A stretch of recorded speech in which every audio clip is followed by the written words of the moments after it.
Show us your loving kindness, O Lord, and grant us your salvation. I will hear what God the Lord will say, for he will speak peace to his people, to his godly ones, but let them not turn again to folly. Surely his salvation is near to those who fear him. The glory may dwell in our land. हे यहोवा, अपनी करुणा हमें दिखा और तू हमारा उद्धार कर। मैं कान लगाए रहूँगा कि परमेश्वर यहोवा क्या कहता है।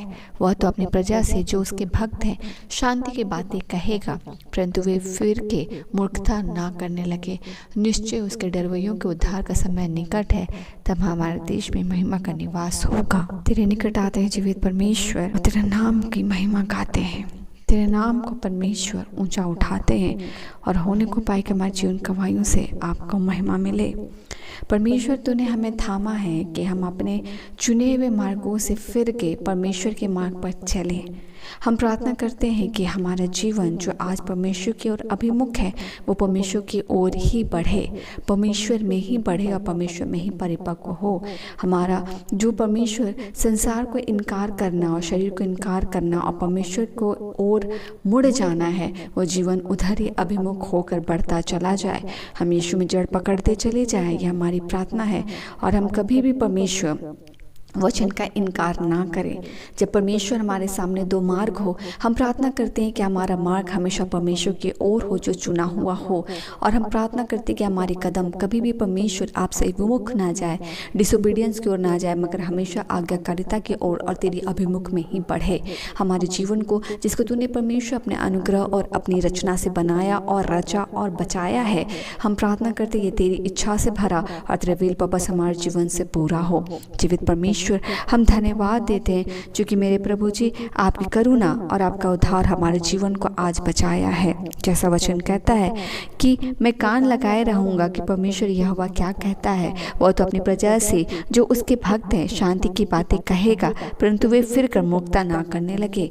होने को पाए परमेश्वर कि तेरी शांति की बातें जो तू हमसे करता है, क्योंकि तेरी हर एक योजना, तेरी हर एक बातें और तेरी हर एक विल और पर्पस हमारी शांति के लिए ही है। क्योंकि वचन कहता है जिसमें तूने यहोवा परमेश्वर साक्षात कहा है कि मैं तुम्हारे लिए अपनी योजनाओं को जानता हूँ, जो भलाई की है, जो हानि की नहीं पर शांति की है।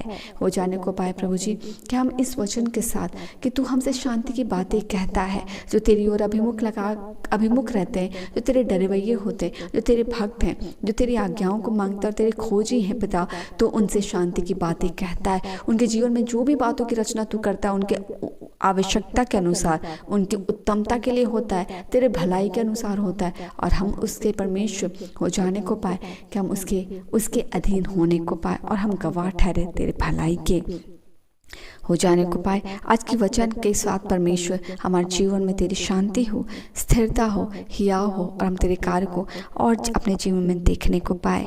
मेरे परमेश्वर, हम प्रार्थना करते हैं हर एक के लिए जिनके लिए तूने निर्धारित समय को रखा है।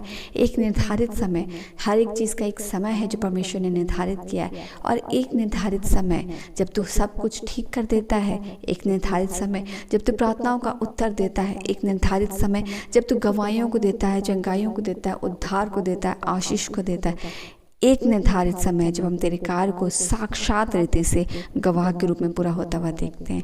हर एक के जीवन में पूरा हो, हर एक को इसी तरह से अपने जीवन में यीशु को पाए और ज़्यादा परिपक्व हो और डरवैये और ज़्यादा परमेश्वर के भय में अपने जीवन को परिपक्व करे और हमारे जीवन गवाही से आपको महिमा मिले। आज के दिन के लिए हम तुझे धन्यवाद देते हैं परमेश्वर, और रातों के बेला को आपके अधिकार हाथ में देते हैं। हम सुरक्षित सोएं और कल का दिन भी यीशु में आशीषित हो, जिससे तेरी महिमा हो। धन्य कहते हैं और सभी प्रार्थना को मांगते हैं पिता, अनुग्रह सुनिए, स्व के राज में ग्रहण कीजिए यीशु के नाम से, आमेन।